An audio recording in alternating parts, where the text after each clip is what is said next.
Hi everybody, let's give another shot today at a live stream data recovery. This one's a doozy. This is a phone from Kelli and it has been in saltwater 4 years ago. That's a tough one. And we're gonna see what we can do. I have no idea whether or not we'll be able to get her pictures. Here's the note and we'll see what we can do for her. We gotta turn off whatever's going on over here. No ads for, let's turn this off. I was going to try to have a chat window next to me, but that's too hard. Issue description.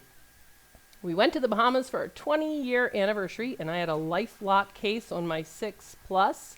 So I thought I could take it underwater to record this huge statue that I'd been wanting to see, bucket list. So when we got out of the ocean, water was dripping out of my case. Oh, that's really painful.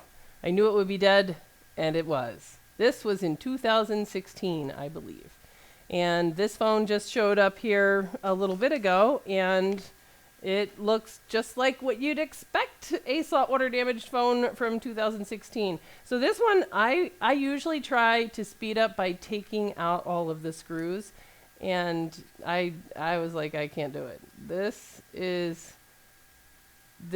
so much salt in here that you could get some fries and go to town. This will raise your blood pressure just by looking at it. That's a lot. On the screen, and when I started taking off the screws, I'll show you. One of them was rusted. I can't even tell which one. I think it broke off. It was so red rusted that I wasn't sure I was going to be able to get it off at all. All right, so this I was able to get undone. I forget where I stopped. So first order of business, see if we can actually extract the saltwater board and get some pieces off of it so that we can even begin this job. So we're gonna take a shot at that. All right, so we'll disconnect the battery, although on this one, that battery's been dead. That battery's been dead since before Trump was the president. All right, let's see if we can get out that screw there, and we'll go to town on it. Let's see if you guys can see that. Tin screw, rusted. Yes, indeed. Oh man, this board is going to be really stuck to the bottom of it. All right, let's try to take off the screen. Oh, that's crunchy. All right, that is the screen. And let's see, look how rusty this one is right here. I mean, look at that. That is straight up rust. That is not much. You know what? Now I finally found the reason why there's a hex screw in the iPhone 6S. It's so that you can still get it out when it's super rusty, like this one. Will it come out? This is the regular 6 Plus with the standoff. Yep. But if it were a hex, it would have been even easier. All right, let's get, crunchy. Let's get this taken apart, and let's get this unscrewed, and we'll follow along. Anybody can try to talk to us in chat. All right, let's see. Check panic logs for string. I don't know what you're talking about. How many shorts will there be? I don't know. All right. And let's take out SIM tray. Oh, one more here to get the board out here.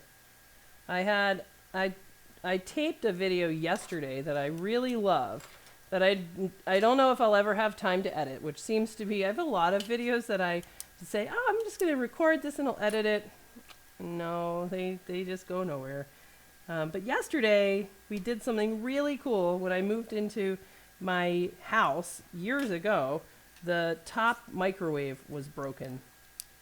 And my husband Jeff is about to turn 50 on Thursday, and he was like, the only thing I want for my 50th birthday is for that microwave to work, because it's a built-in, you can't just swap it out, and its controls are married together with the oven. So we fixed it. Me and my little girls who are 9 years old fixed that microwave. Actually, they're 10. And you know what? I really don't know if they are 9 or 10. Katrina, is that you? Do you know how old all your kids are? I do. For sure? Positive. I have a 7 and a 9-year-old. But I only have 2. Okay, so that's fine. I really don't know if Betsy and Maisie are 9 or 10. I kind of think they're 10. I also just recently found out that I'm not 44. I thought I was 44, but I kind of feel like I've been 44 for a long time. Woo, look at that board. Let's look at it under the microscope. Recently found out by Betsy and Maisie that I am not 44, I am 45. And that was a big shocker. Did not know. The magtrometer exploded. The funny thing is what was wrong with the microwave was the magnetron. Boom. And, we had to figure out how to replace that sucker and order a new one. But it works great. It was so cool, though, because they had the schematic was in the micro. Once you unscrewed it, there's the schematic. And it even had a little troubleshooting flowchart. Woo! Look at this. This looks like saltwater damage 4 years ago. I don't know, Kelly. I kind of want to know what the statue is underwater, though. I learn a lot of like fun vacation ideas from some of these water damage phones. Oh, it looks a little char on your Wi-Fi chip. Maybe it's fine. Maybe it just needs a little spit shine, and it'll be all right. This is how we're gonna know. If when we look under this shield, it looks like a moonscape, we're in trouble. If it looks clean and beautiful and water never got under this sticker, then we have a pretty good chance. But let's find out. Because a lot of times with saltwater, when it looks terrible, it's actually fine. Oh, look at that! It looks pretty good all around. The power chip is so beautiful. No water ever got in here. And then we got some crud up by Mason. That's going to make this phone not turn on. You can't have that much damage by Mason. The power line, 1V8 always, has a, not 1V8 always. It's regular 1V8 has a branch up in there that can take it out. But we could fix that if that's all that it is. This one, we are definitely going to have to ask, should we take the shield off? Yes, because we are suspicious that water went under there. And are we going to have to take off this shield? Yes. Corrosion on these connectors. How does it look up here? Oh, wow. Look at that. Look at the front camera connector. The front camera is still plugged in. Look at that. Do you see the connector itself? The mating side of the front camera is still shoved in here. That's bad. The good news, we don't need the front camera in order to get back these magical pictures. I really want to see these pictures, though. Oh my gosh. I'm more likely to rip this entire connector off the board. Look at it rocking up. Like, it's barely attached on there. So I think we'll just kind of try to get these guys not to talk to each other and leave it alone. All right, let's look under the sticker. Looks like crap. All right. Okay, off with the shield. So let's go back to the hand cam, and we are going to desolder the shields on this bad boy. All right, let's see. Sonia is joining the 64-year-old group this year. It was really funny. My sister called to tell me, this is the second time in a week she called to tell me that someone that we know from growing up has died. First it was the high school softball coach, very sad. And, but then you're like, wow, how they're probably pretty old. And then it was another guy that was in his like 40s that we knew. And I was wondering, man, what age is the threshold where you cross from so-and-so died in a hotel room and you think drugs versus so-and-so died in a hotel room and you think, well, I probably had a heart attack. I think it's about 56. If you're 57, I probably had a heart attack. And if you're 54, you're still young enough, that guy's probably on drugs. What do you guys think? What do you think in chat? Well, we're going to heat this up and take off these shields. All right. Zoom in next to Nand. I want to see. We'll get to that. All right. We have a very, very fun guest coming over to the shop tomorrow, which I don't know if he'll be up for me putting on a live stream, but I was thinking like how I could protect the identity of anybody that, you know, might want to come share details about stuff, but kind of remain anonymous. And I was thinking, what if they just wore like green face paint? Then they would just blend in with a green screen. And that would be really funny. Sunday suggested that we do that, sort of the green face paint idea, but make them wear some funny sunglasses or a funny hat. I think it's the sort of ideal thing. Now this shield is stuck on there. And it's going to take a little bit to get it off. There we go. And now let's see. Did we buy one, get one free with that bottom shield?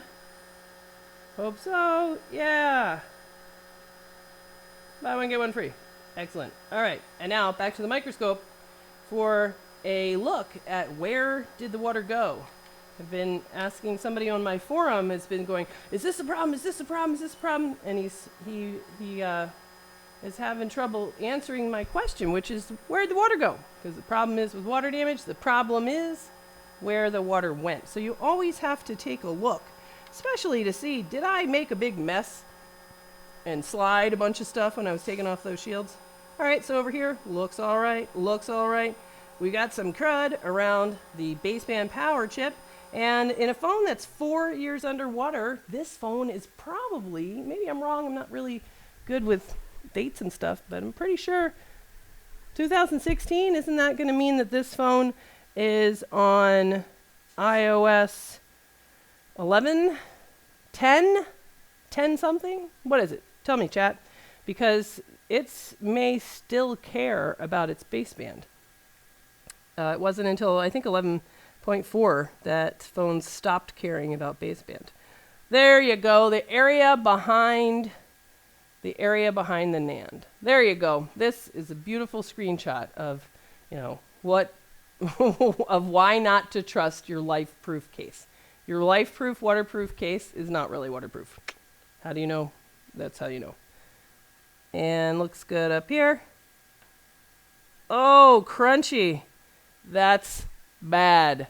That is bad. These guys are all important.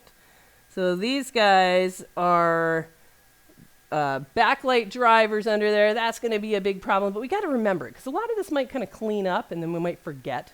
So we're going to remember backlight driver, other backlight driver, and this is some nasty stuff. We don't see underfill here, so we can be sure that there's corrosion under those guys, which is a big deal because there's data lines to the CPU under those dogs. These guys are rusty, but they're probably okay. This looks like, I don't know, it looks like some kind of like sea urchin threw up and then rubbed it all around some other dudes in a big orgy over in here. I don't know, but that's pretty gross. And it looks bad around there, looks bad, and there. This board looks terrible. So, how about you can look at a lovely picture of the housing here. We'll look at the housing on the hand cam while I go drop this thing into the ultrasonic cleaner. And we're going to give it a bath for a couple of minutes. And I will be right back.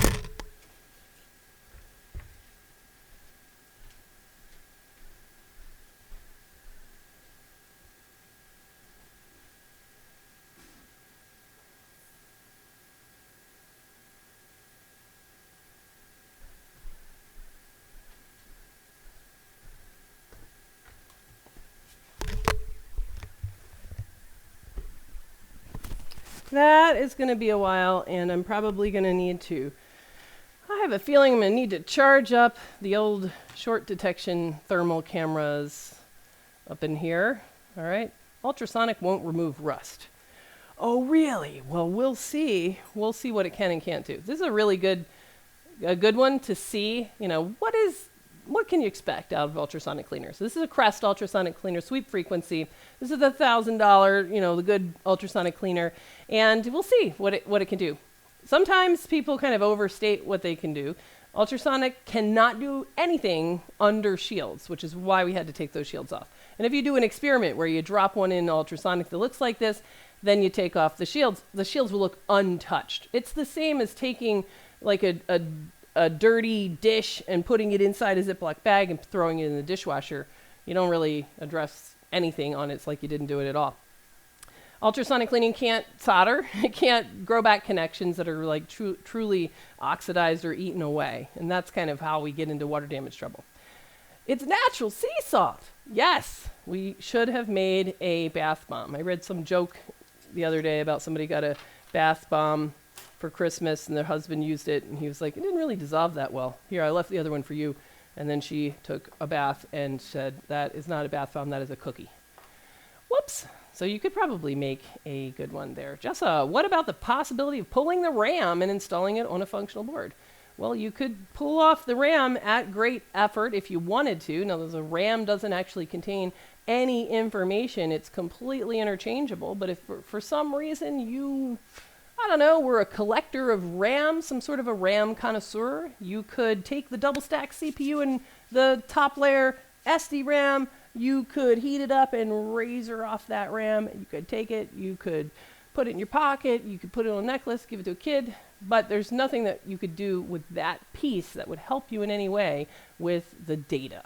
So the data is going to require a concert between a couple of different chips on the board.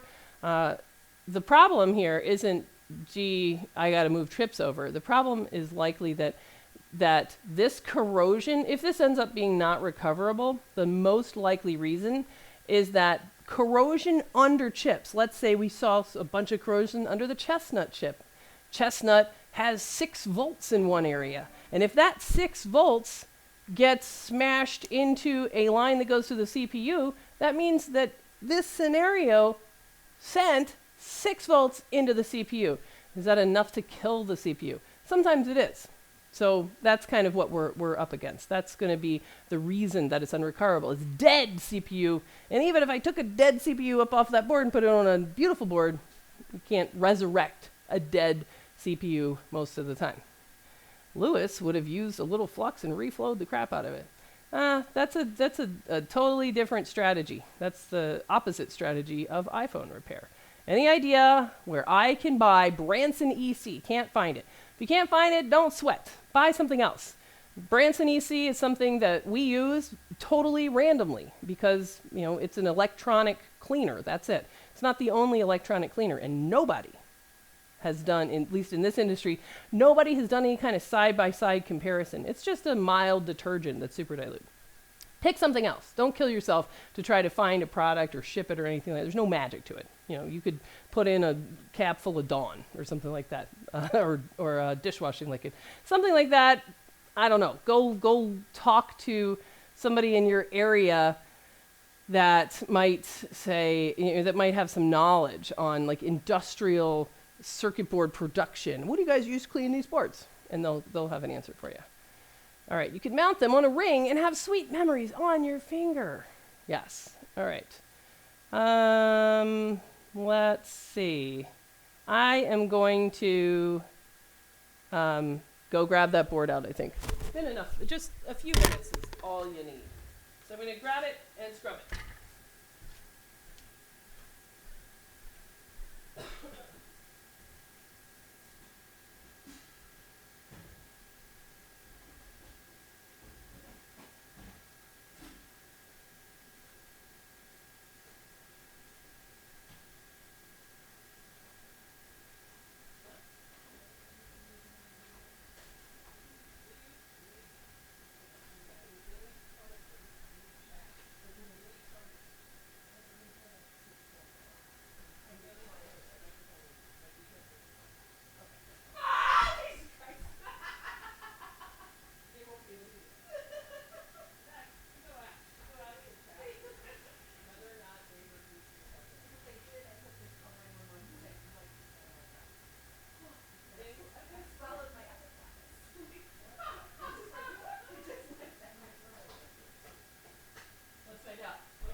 I'm gonna place my bet on totally no.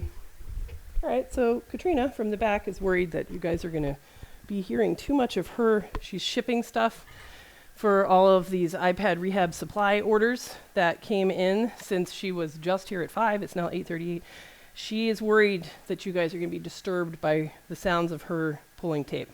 So I screamed a word back there. What was the word that I screamed in the back when I had my microphone up here? Did you hear it? If you did, let me know. We'll see. We'll see. So chat will let us know, Katrina. All right, let's go back to the microscope and see what does it look like now. So let's kind of start down here at this side. So remember, we originally had some ugly looking stuff around the baseband power management chip. That looks, pretty good. I mean, you can still see if we had, received this board from somebody else that had already ultrasonic cleaned, you could still tell there was stuff there, but it looks a lot better. This is what it looks like behind the NAND. So this is, stuff that is kind of gritty and ingrained, but all the like green and the fuzz, that stuff is off, leaving behind just the total like damage, the corroded end is now gone. That may be one of the ugliest looking capacitors I've ever seen right there. And then there was never very much damage up in here. And let's continue to go on up the road.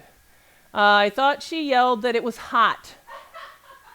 Somebody else thought I yelled Jesus. Somebody thought hot. Somebody says, yeah. Somebody said we didn't hear nothing. And another person says, we heard. Yes, Katrina's is wrestling. She's challenged by her New Year's resolution. Oh, yeah.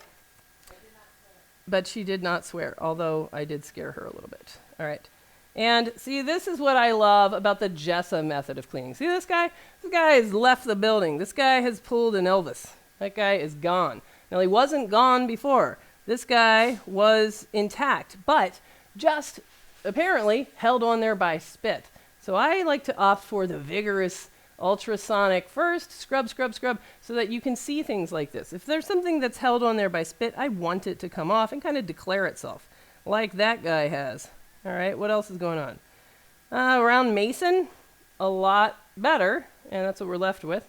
Now let's flip it and look at, oh my, we lost an entire backlight driver. Wow, there we go. That's what I mean about things held on by spit. Get off my board. Now, one of these three resistors, I'm pretty sure on the 6S is one that we need, so that's going to be a big deal. But this is great. There's no question that that guy was okay. Look at that. That is some mess. Look at that up close. Are we going to be able to recover data from a board that looks like that? I don't know. Are we going to be able to do it before my son gets back here from robotics and needs a ride home? That's the real question. I don't know. We'll have to work really hard. Oh, I hear it. I hear the sounds of donation. Let's click over to chat and see what's going on. $2 from XL Wireless, who says, hey you, XL Wireless, and thanks for the donation. All right, let's just kind of rub some tweezers around here for fun. Now here's the other backlight driver. We don't need either one of these guys for data recovery. And look at that. Who said that the ultrasonic cleaner can't remove rust? Hellfire. The rust, it's a miracle, except for that little spot. But this was wall-to-wall rusty. And now look at that. You could eat Easter dinner right on that beautiful, beautiful backlight coil, more or less. How did they find the phone? Well, I think that she took the phone in what she believed was sold to her as a waterproof, life-proof case. So she paid money, and this is the one where they'll say, yeah, it's waterproof. Watch me stick it in room temperature water right here on the counter. See, it comes out as fine. So she's like, okay. And then when you go to a pressurized, diving, it's not the same deal. So she took it on purpose because the whole point of the trip was for her to go take these underwater pictures. So this was all by design. And then she comes up, water's dripping out of the case, and that phone never turned on again. So she never did get to see the pictures that were on her bucket list. All right. You should go on Twitch TV. I don't think they let people that are over 40 on Twitch. Okay, so now what are we going to do? The next thing that we're going to do, now that we've kind of done physical exam, there's a lot of problems on here. The good news is that on this one, I'm not sure if this is underfilled or not. It's either crutter filled or underfilled. It's probably underfilled. Chestnut that we were talking about, one of the major mechanisms for how a 6 Plus can get death by CPU, looks pretty okay. Since the backlight driver itself, backlight driver can also be a CPU killer, I'm going to take that one off sort of prophylactically. Since we don't need backlight driver, we'll get it off. We're already not going to have backlight because we're missing too many things out of the backlight circuit to begin with. But let's just kind of eliminate that variable as well. All right. Termites are good, says I'm over 40, like almost 60. Are you a Twitch streamer? I'd like to see. Is there like a special section of Twitch like for the elderly? You know, anybody that's like from maybe 40 to 60. I mean, obviously they're not going to let anybody over 60 on Twitch. You know what else you're not allowed to do? You're not allowed, if you're over 40, you're not allowed to say cringy. Oh, it's so cringy. Can't say that. Katrina, you ever say anything's cringy? Cringy? Do your kids constantly talk about things being cringy? I get cringy, but I don't call it cringy. Are you allowed? Can you see yourself ever saying, no, that's so cringy? No, I don't think so either. Katrina's like, I'm never coming here while you're doing a stream again. You're like, there's too much pressure. Who knows what I might ask her next. Look at that shit stain under that chip. I was talking to chat, not Katrina. All right. See, that's what I'm talking about. Aren't you glad that we didn't attempt to put electricity through a phone that was like that? I mean, look at that. Even pieces of the chip are still stuck to those corroded balls. Nobody likes corroded balls. Write that down. Nobody likes corroded balls. Corroded balls are cringy. You know what's really cringy? When Bailey shows up after robotics to get a ride home, and I'm like, guess what I talked about, how cringy corroded balls are. He will find that exceptionally cringy. Believe it. All right, we gotta get some of this crud out of here. Oh man. This is really a lot of mud. So all we're trying to do is get these pads to stop talking to each other. Because that's ain't ever going to be backlight again, at least not on my watch. All right. Maybe this year will be the year it turns on. I like that. Do you think that every year on their anniversary, this was an anniversary phone, did they take it out and say, let's see, maybe, do you think it was in rice that whole time? Maybe. It's been in rice for 4 years. Maybe it'll turn back on. I would. I mean, if it was me, I would be tempted. You never know. I would try it. All right. We're going to have to also look up which one of those 3 guys up there is. I'm pretty sure one of them is an I2C output resistor that we're definitely going to need to put back. And we might have to look up some of this other stuff that's gone. But this one will be a good one, because a lot of these videos where I end up clearing a short circuit with taking off a single capacitor, which I then don't put back on, there's a whole lot of, oh my God, how's that thing going to turn on without that capacitor? Well, this thing's going to be missing a lot of stuff. It's going to be pretty naked. Okay, that area looks acceptable for the purpose. Oh, geez. Stuff is held on by nothing. All right, we've got our LCD connector is going to need some work. It is pretty banged up, and we've got a lot of open lines.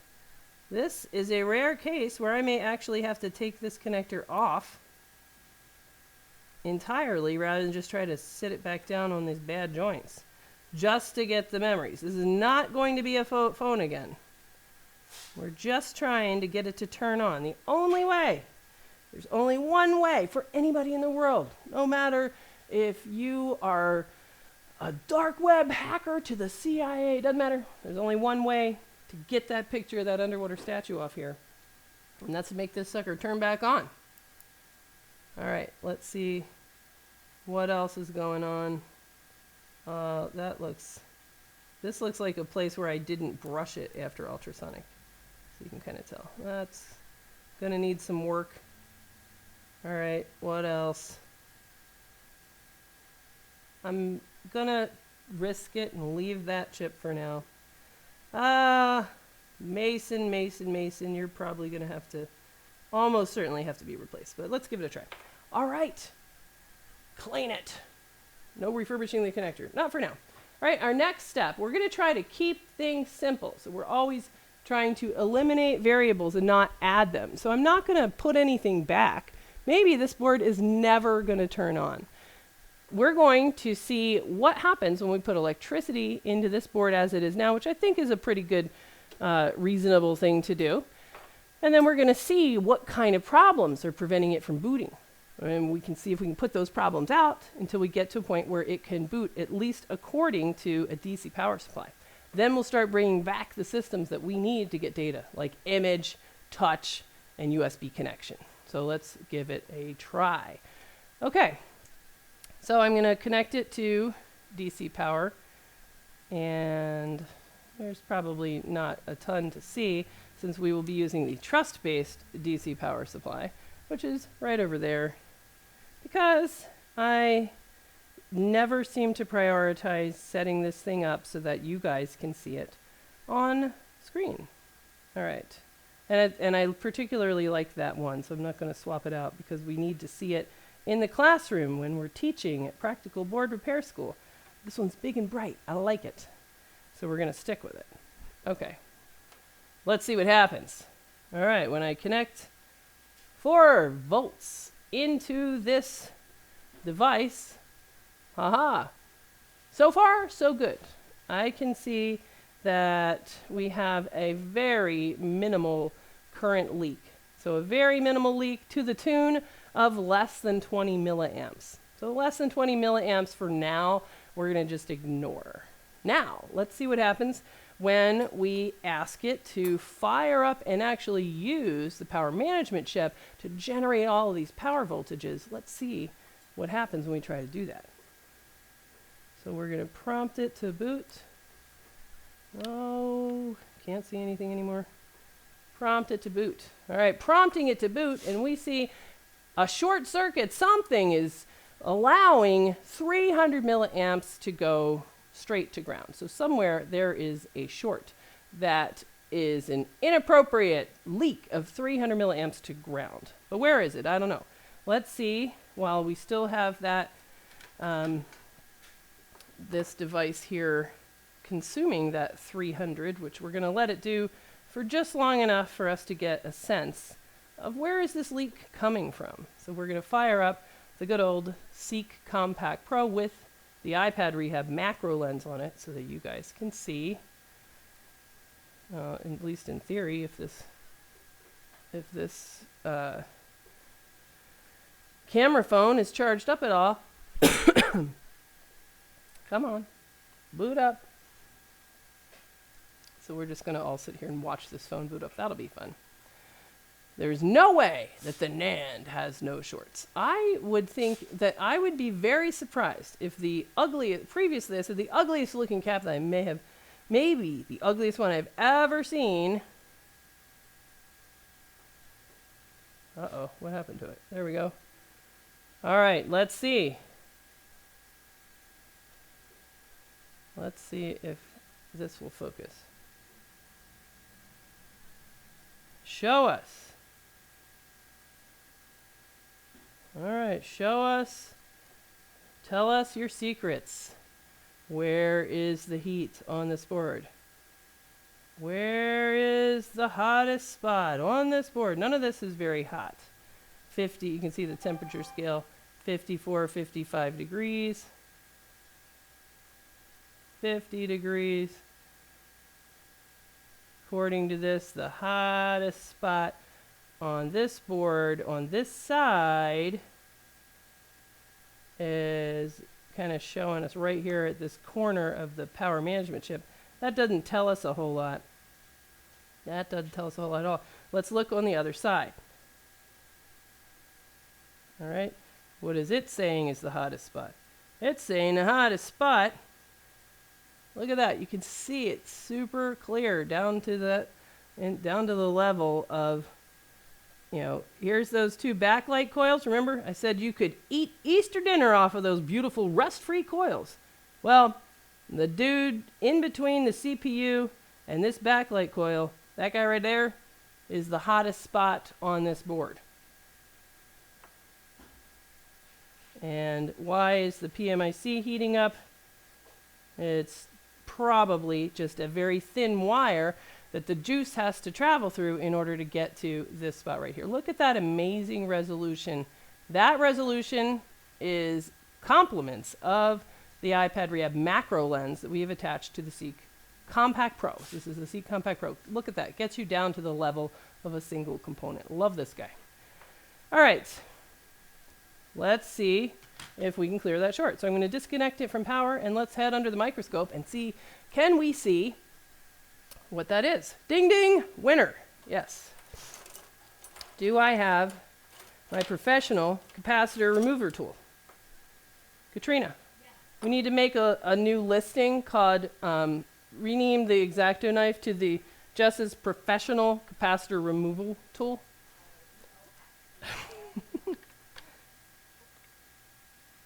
All right, so let's see. Now, where's the hand cam off? There we go. All right, so what are we looking at here? Let's see. Now, before we go crazy and say, it was that guy, we're going to first use the multimeter to confirm. Now, we're always going to use the multimeter to check rather than just go see hot, remove hot, because we want to know exactly what we're doing. What kind of problem are we solving? So who is that guy anyway? What line is it on? So let's look that up. So I don't remember that guy. So let's go on a hunt together. We're going to take it over to ZXW, the land of ZXW, and say, this guy right here, who is he? That is a main cap. That's a VCC main cap, which really doesn't explain why we saw that 300 milliamps after we asked it to turn on. So let's see, who's this guy? That guy shouldn't really be, both of those aren't really in effect anymore because the backlight line is kaput. Let's see. So we're going to measure VCC main at some place other than there to get a sense of what its reading is and whether that is low or not. So let's kind of find a nice place to measure, like an undamaged place to measure, maybe like right here. So let's go find that guy and use that as a place to measure to see whether or not we actually have a partial short on VCC main, yay or nay. All right, so we're going to go on a hunt. Where's that guy? He was down here, and let's see. Can you find him? All right, it's this guy. I don't know if you can see my cursor or not. I can never remember. All right, it's this guy. All right, diode mode is 0.331. So 0.331. That's not short, right? So that tells us that, okay, the thing that we said was the hottest spot, this guy, is not it. Was it this guy? Oh, okay. It was that guy. See that?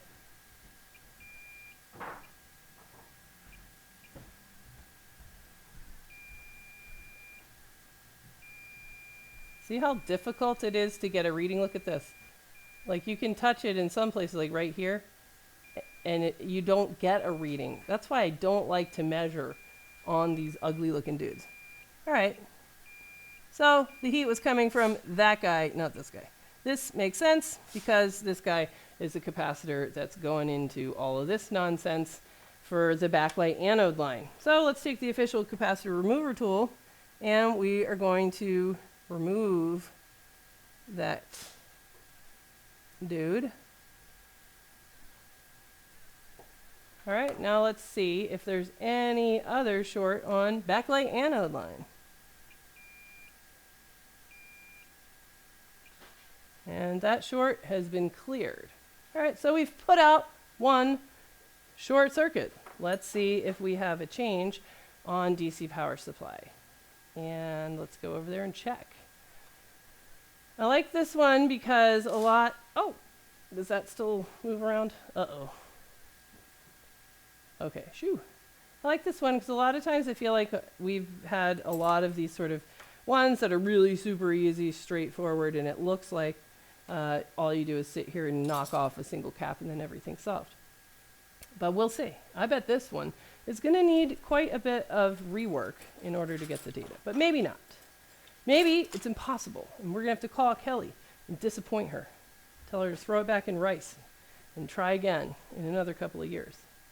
Or maybe it'll fire right up. I don't know. All right, so now we're back. We're still in the same spot. We have a 300 milliamp. Something else is short. Let's do the exact same strategy and see if we can find it. All right.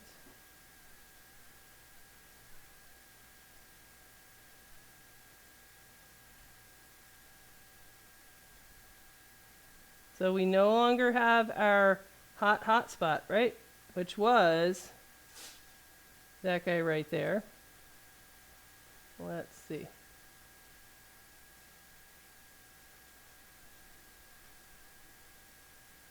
Well, there's something that's, yeah, there's a hot spot right there.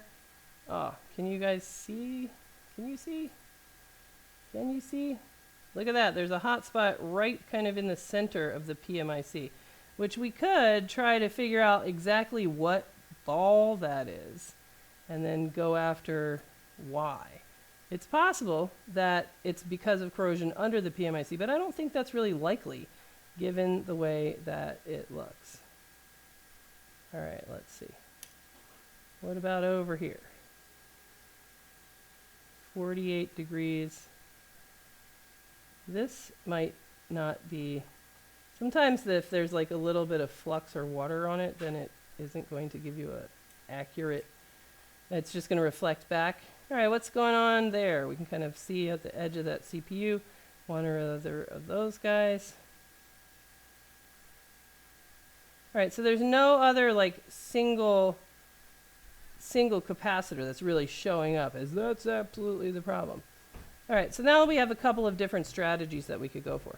One, we could say, let's try to deduce what is that ball under the PMIC to figure out what line is short.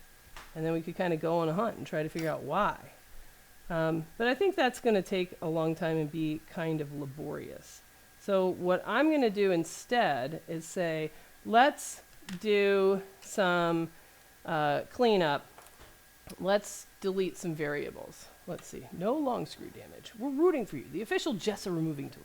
Buy today. Don't delay. All right, so let's go back and let's say, no, nothing kind of, sometimes I try to say, can we preserve a lot of this stuff? And maybe it's easy. As you look around the power management chip, remember, problem is where the water goes. The water didn't go under there. That's really unlikely. It's possible, but it's just really unlikely. So instead, we could have heat there because something is open around here. One of these guys could actually be damaged. And that just kind of causes a little, it's not a short, more like a just kind of a, I can't progress because this one of these lines is not like making good connection and it can't actually use that coil. All right, but before we do that, let's take off the variable of Mason because I don't think that we can get away with that. And we'll see. Let's just kind of see what we can do kind of quick rather than slow. Because this one is really, really beat up. All right, let's take off Mason.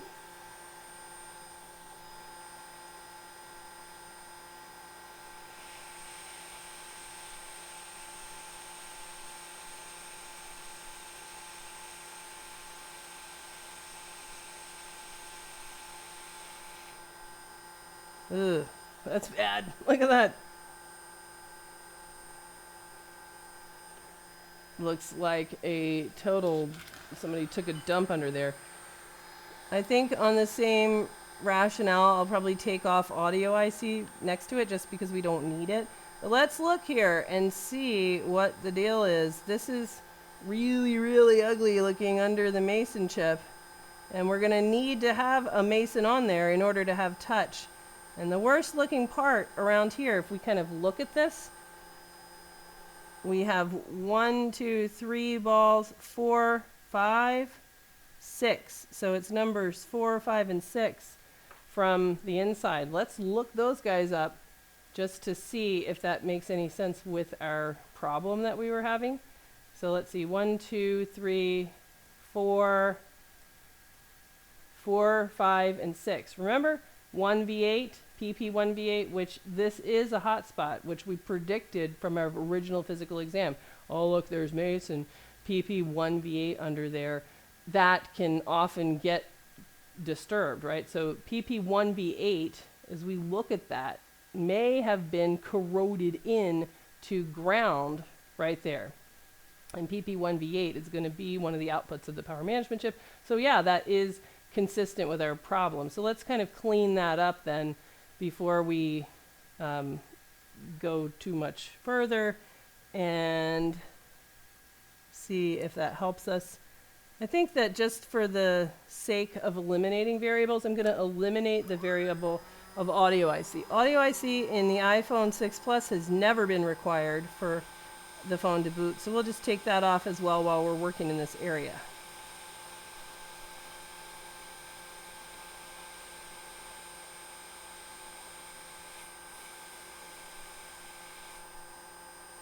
All right, and that one's good because we can see that it doesn't really look terrible around the chip.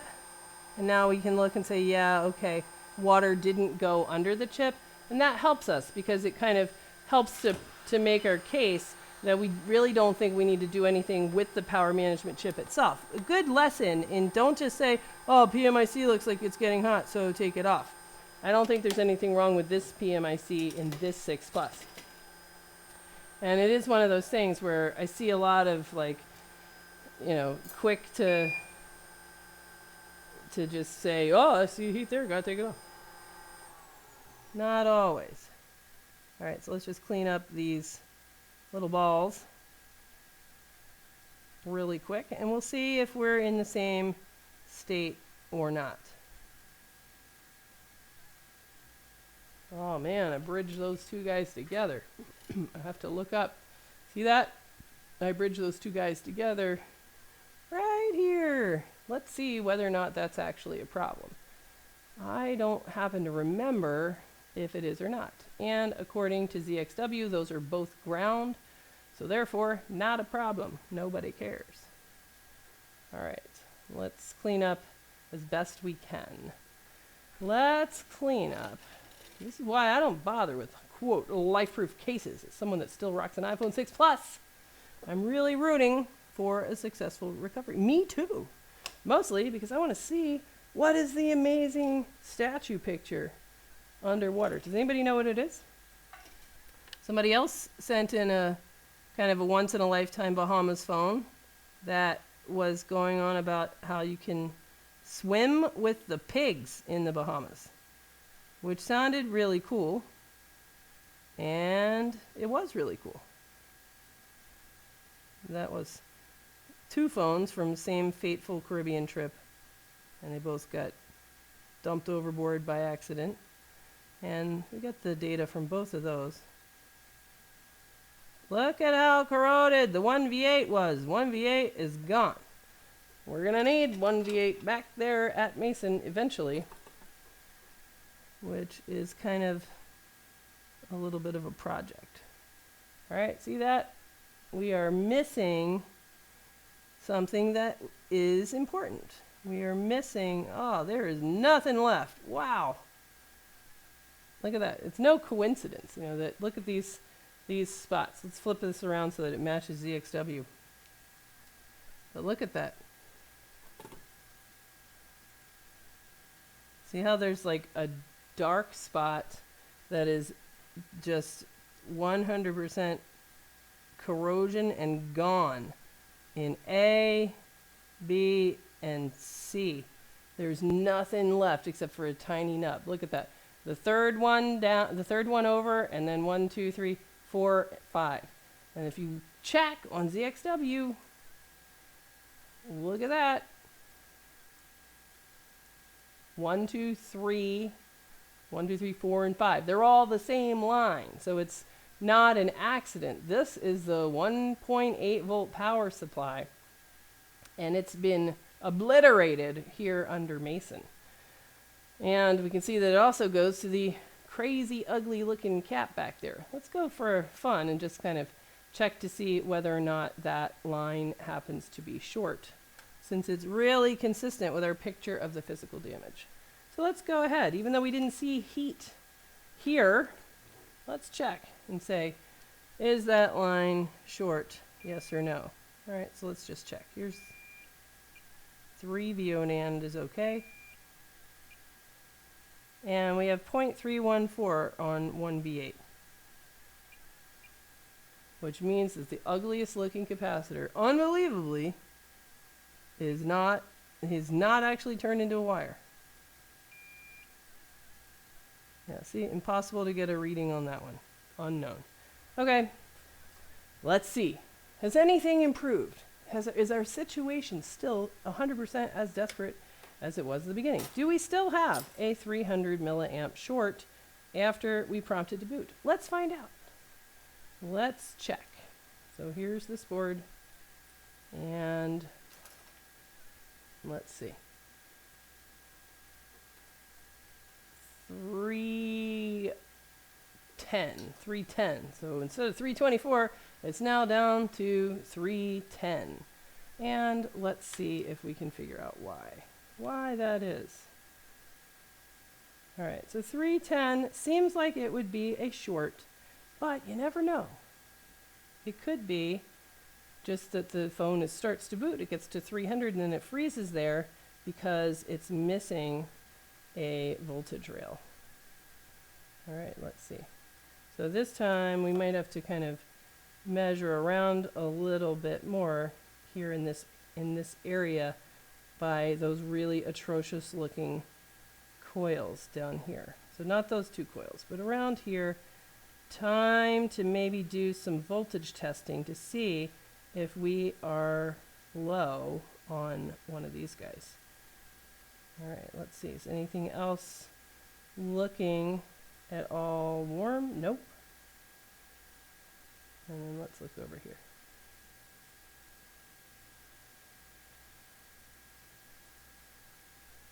That might just be a reflection of a piece of the PMIC, not sure.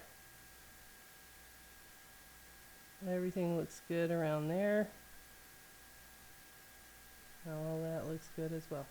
All right, so now I think that we need to find out, we're going to have to use a multimeter to figure out what line is either leaky or short to ground that's causing this 300 milliamp sort of short to ground. We gotta see if we can figure that out with a multimeter.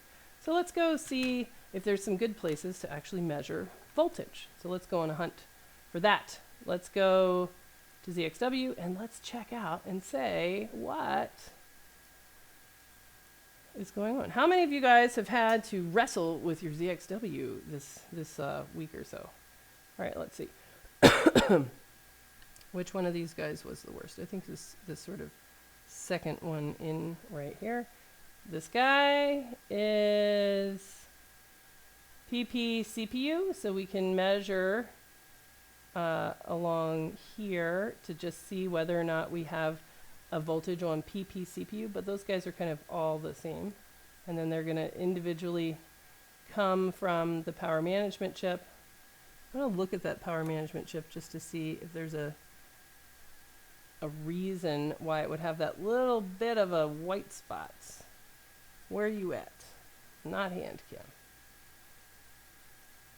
There we go. Is there a reason, like a reflective kind of reason, or is that really heat? I don't know. Let's find out.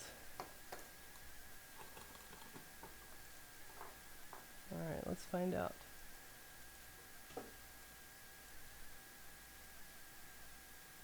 Yeah, I don't see any like abnormality here that would indicate why that would be.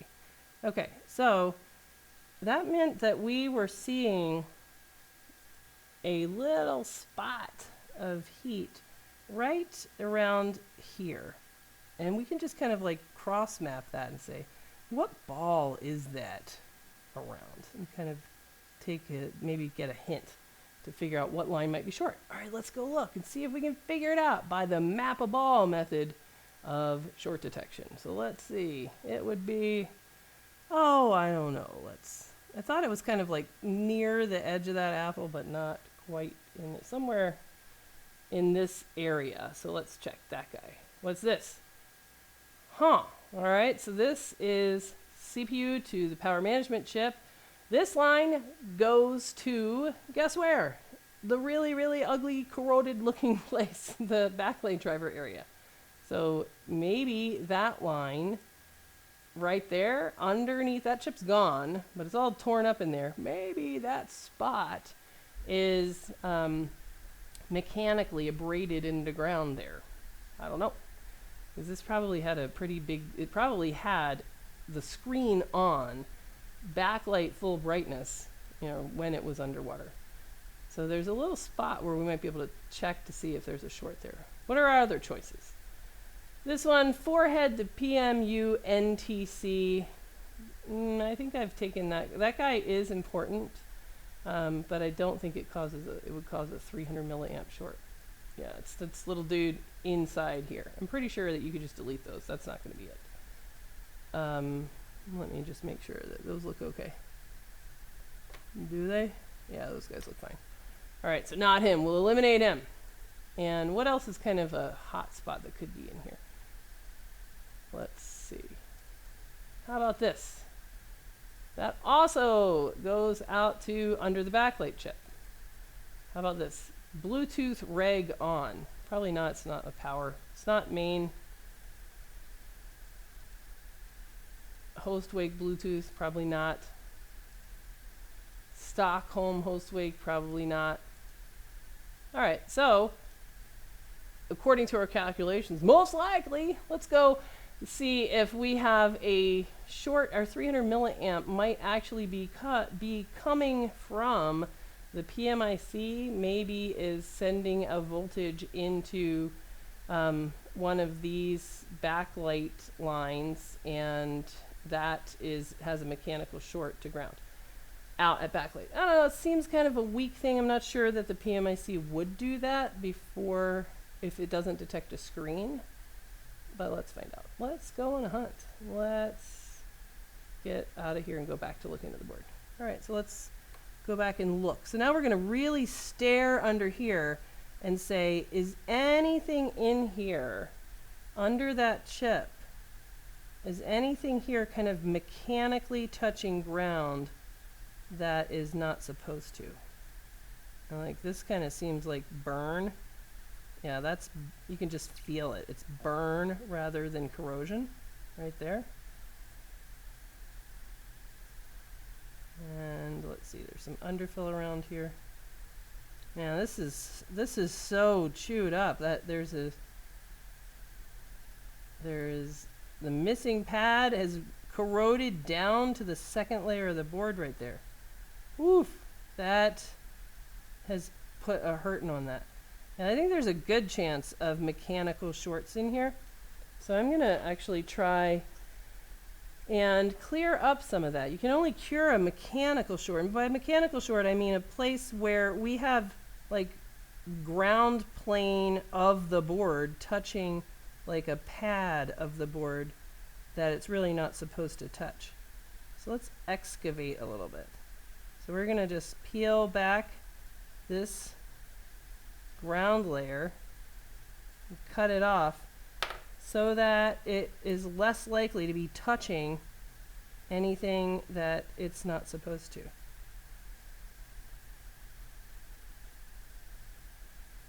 Same thing around here. Let's see. That's also burn right there. Oof, this is bad news bears. Especially because that one, I think it might be, I'm not sure which one we need. Maybe that one. Yeah, let's just clean this out a little bit. That is brutal. All right, let's look up, let's look up these 1, 2, 3 components and figure out which, if any of them, are the I2C resistor, because I don't remember that, and we're going to need to know. We're going to need to know that, so let's go on a hunt. Let's see. Everybody that is still hanging on is a real trooper. All right, so we have these 3 components. The bottom one is the capacitor, so don't care. That's a weird looking way to depict the board. This one, PP1V8, our corroded buddy, PP1V8, who has been beat to hell everywhere, which probably means that PP1V8, which is a power line for a lot of data in the phone, you know, it really could be likely to have damaged the CPU. See how PP1V8 goes to the CPU? If PP1V8 is short to ground, okay, but if it's corroded into something else that then sends the voltage into the CPU, I mean, this line looks terrible. But let's see. All right, and then this is the I2C one that I thought was, so we're going to need that guy. And this guy is the other one, so it's clock and data right there. So we're going to need those resistors back. But more importantly, we're going to need pads for them to sit on, and that's what I'm worried about right now. We're not going to need any of that if we never get this board to quit having its 300 milliamp short. But yeah, look at that. This one goes to nowhere because it is completely severed right here. And what we have under there is not PP1V8. It's something else. Look at that. You can see an absolute 100% break. I don't know if you guys can see that or not, but yeah, I think that's a total break. If not, it's really close. Yeah, it's broken. See that? 1V8 is fine, fine, fine over here. And then it's just broken. Let's just check to make sure that's not a short to ground in there. Let's check. All right. So that makes sense. This is 1V8, and then this goes nowhere now. Now let's touch some of these pads and see if anything beeps that shouldn't.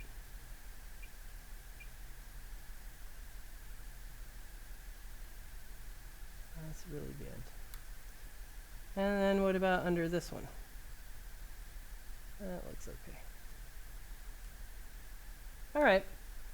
So we've cleaned up a little bit of what could have been mechanical corrosion under the backlight driver. That backlight driver was the worst looking spot on the entire board. It has burn, so in addition to corrosion, you can feel the degraded char, the little black friable burn board. So it was really hot and kind of caught a little bit of a fire right there. So maybe that caused layers of the board to fuse together in a way that may be what's responsible for our 300 milliamp short to ground. No, I don't think so. I don't know.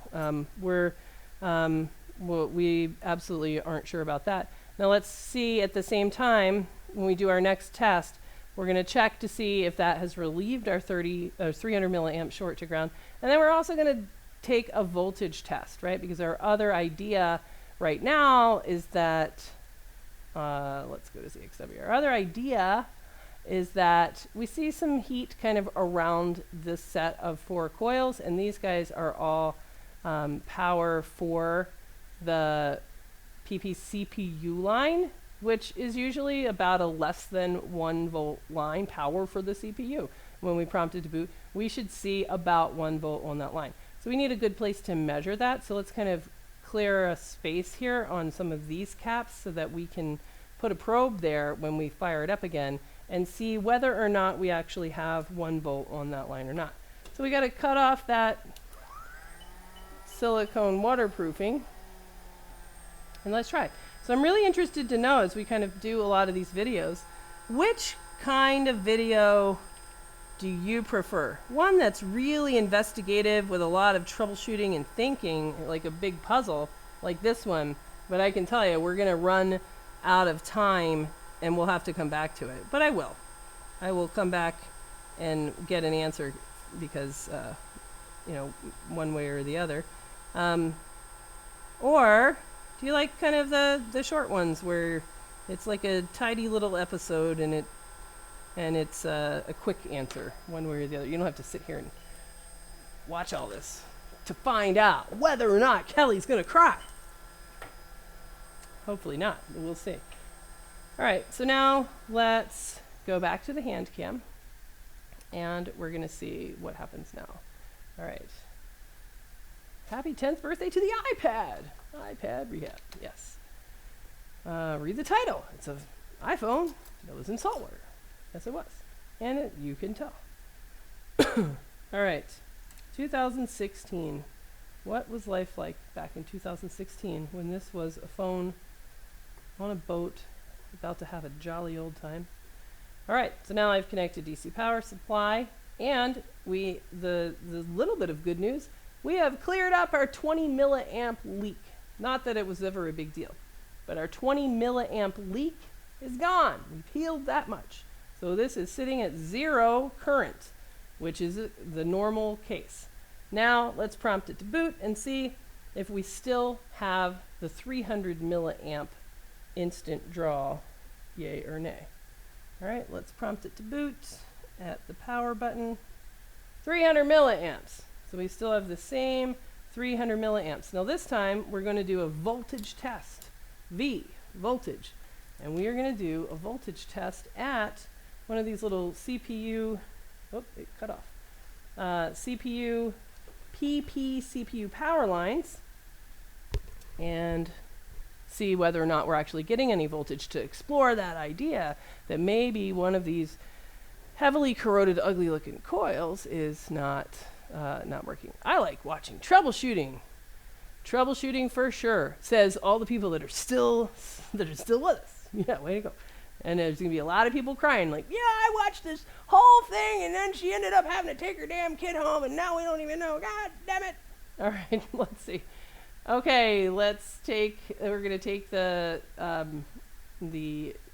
CPU voltage. Turn this thing back on again. 300 milliamps. And let's find out. So V voltage. And let's just look under the microscope so that you can kind of see what's going on. And we're going to take that reading right here. V voltage right here. And we do have the correct CPU voltage. We are getting 0.86 to the CPU. Now while we're here, let's kind of go around and measure some other spots. Let's see, I think this is 1V8 SD-RAM. Oops, you can't see that. So I've got one probe on ground, 1.8 SD-RAM. One of these is the CPU or GPU voltage. I think it's normal for that to be off. 0.9. The 6 plus, I just don't have as memorized as any of these other. Let's check. Let's see about 1V8 right there on one of the 1V8 spots. Let's check right here. 1.8. All right. So we have 1.8 there. And let's see, what else could we check? We could check. Oh, that's going to be brutal. We'd have to, I think I'd have to look up some of these other data points here. All right, let's check. Let's say, do we have 3 volts here?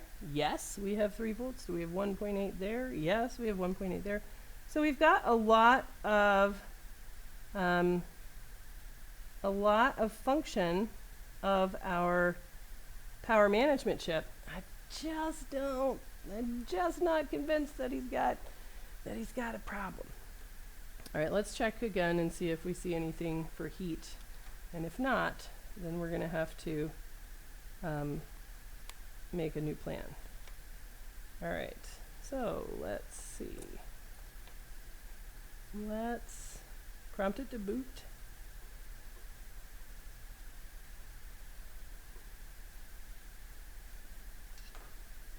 $316 milliamps.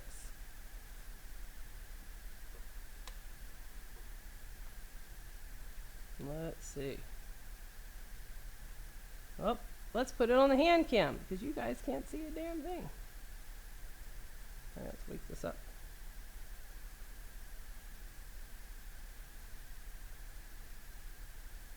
All right, 317 milliamps. What can we see? So it will sort of scroll through and adjust the scale as you kind of roll down this board. So this kind of center spot here, it is right there on the PMIC.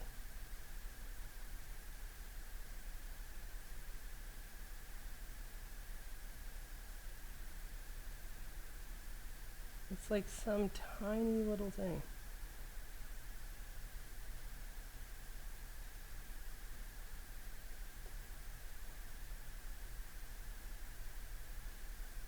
It's hard for you guys. Let's see. That like very, very square shape really makes it look like it is a part of Sonia's favorite, the SD-RAM. See how you can see the square? That seems like that's an SD-RAM, you know, that it's affecting SD-RAM, or that we're seeing heat in the SD-RAM rather than at the CPU. Not sure.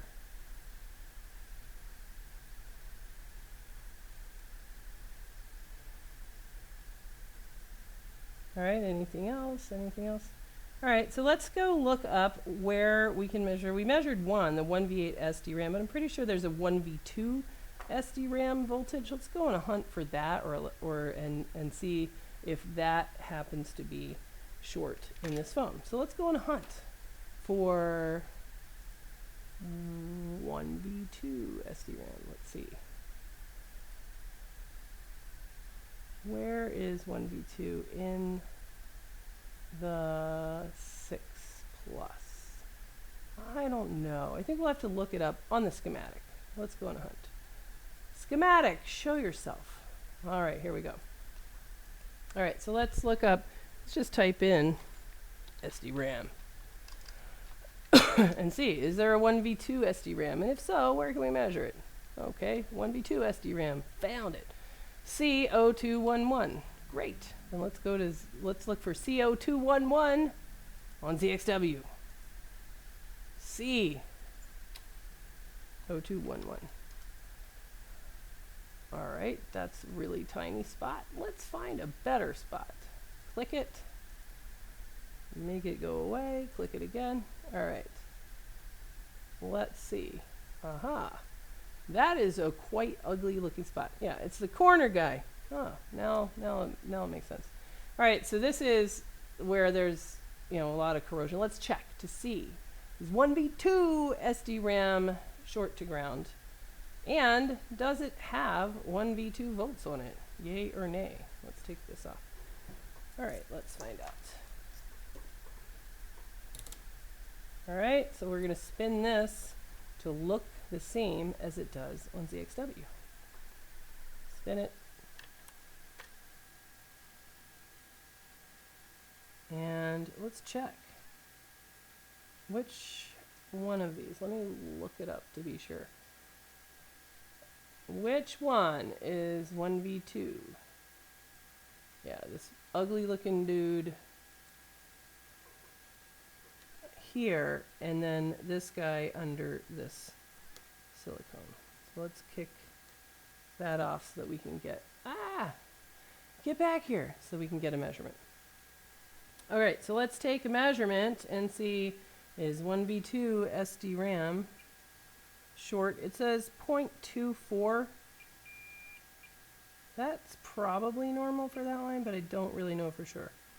All right, then let's do a voltage test to check on that. It is possible that what's going on with this is that there may have been, I mean, there was fire here. This is char. It may have gotten, and this was short, that it may have gotten like really hot in this corner, and that heat could have bothered the marriage of the SDRAM. You can see it. The SDRAM is married on top of the CPU. See, there's two chips here. SDRAM, CPU, which, you know, we could split and replace that, but that would be a really irritatingly big surgery. And one that I would kind of want to take my time with. So we would, and I really would like to know if that is the case first. All right, because then it's like the likelihood that the CPU is intact kind of becomes really low.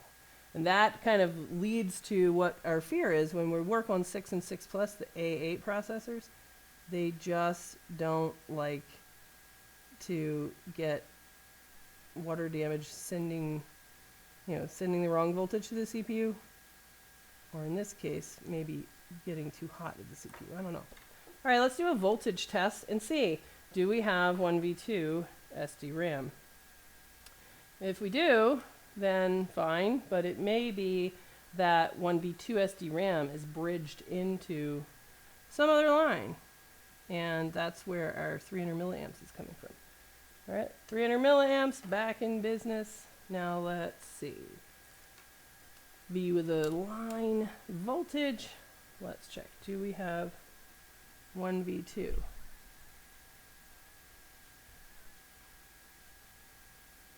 .2. So we do have 1.2 volts there as well. All right, so we know that we have 1.2 volts there, and we know that we have 1v8 SDRAM, which are I'm pretty sure the only two SDRAM voltages. Hey, are you wanting to go home? Yeah. Yeah, how was robotics? Was it? Yep. Good. All right. So for this video, I think that let's do a summary, and then we'll call this one part 1, and then we'll have to pick it up. So let's do a summary. This one, saltwater damage, 4 years in the making. That is a great big deal. Worst part of the device is definitely here at backlight driver. And what we've learned here is there was burn, which we have now kind of filleted apart and cleared some shorts. We know that we are missing 2 really important resistors that are part of CPU signaling, the I2C clock and data resistors. One of them is going to have to get rebuilt back to 1v8 because it is severed completely and it has no place to actually talk to 1v8. So we're going to have to do a surgery there, though this one will not boot without those 2 resistors. We have to figure out why we are seeing a little bit of heat here, a little bit of heat, and a little dot here as the only spots that are really getting hot. It's unlikely that we have any corrosion under the power management chip because we don't see that there was any water around it. And in the similar case of audio IC where there was no water around it, then there's no corrosion under it. In these devices, the problem is where the water goes. We could see a lot of corrosion around Mason, and sure enough, we had 1v8 corrosion within Mason, which means that those lines were jammed together with something else at one point in time, which means that some voltage was sent down 1v8, and 1v8 does go into the CPU. So the likelihood that this is recoverable, we can't say, oh yeah, it's definitely recoverable, because we have a mechanism right now for it being not recoverable due to dead CPU. What else we're pursuing is trying to map out from kind of figuring out the exact little spot of heat. what was the explanation for our 300 milliamp draw. From a heat perspective, that heat seems to be kind of starting here, but it's really typical for the power management chip to just kind of heat up as the thinnest wire in that system, when really the cause of the short circuit is somewhere else. And so we tried to kind of say what is the line around here that might actually be the problem, and they all seem to go here to this burn area, so we're not really sure about that. We've done a little bit of voltage checking around, and we found that most of the PMIC outputs that we've checked are there and present. We checked on 3VO NAND, we've checked on 1V8 itself, which is present, 1V8 SDRAM, 1V2 SDRAM, and we checked on PP CPU, and we found that those are all present. So that's a good start for this 4-year saltwater damaged phone. Whether or not it's going to be recoverable, it's too early to say. So this one is going to need to, this is about how I would operate, which is spend about this much time on a problem and then put it aside and then circle back to it. So Kelli, I don't know whether or not we're going to be able to get these pictures for you.